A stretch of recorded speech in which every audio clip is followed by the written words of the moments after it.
it's no coincidence that at the same time, the coalition parties seemed to abandon those principles you just mentioned of. And I'd add to that free speech, small government you mentioned, but free speech and individual liberty.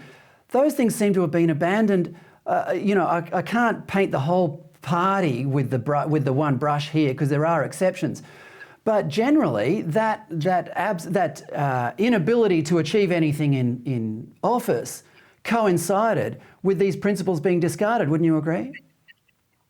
I would absolutely agree. And you only have to look to Corona to see how badly the Liberal Party fell from grace. I mean, look at the Morrison government's track record during Corona. It was galling last week to see Scott Morrison saying, well, we've come out through the pandemic well. For one thing, no, we haven't. If you look at actually the outbreak until now, we haven't actually saved any lives in terms of excess deaths and so on. That we just kicked the can down the road and delayed the inevitable. But more to the point, when you look at the $1 trillion debt, when you look at the fact that Australian citizens were rendered stateless because Scott Morrison made it a criminal offence for them to come back to their own country, when you see the fact that Scott Morrison took out the chequebook and underwrote all of those awful lockdowns, which limited almost every human freedom imaginable, you can see how badly the Liberal Party abandoned those principles. But I'll give you an even more pertinent example to me.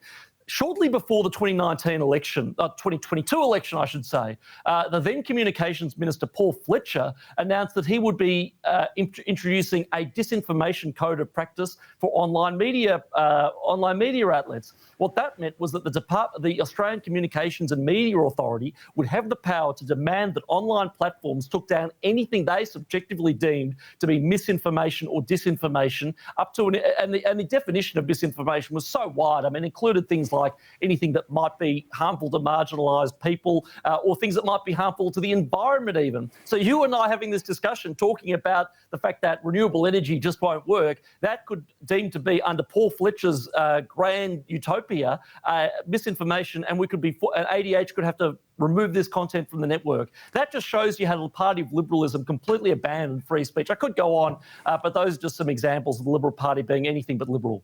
And just quickly before you go, Gideon, Anthony Albanese is making a lot of political mileage out of the exposure of Scott Morrison having helped himself to a bunch of ministries during the COVID lockdown.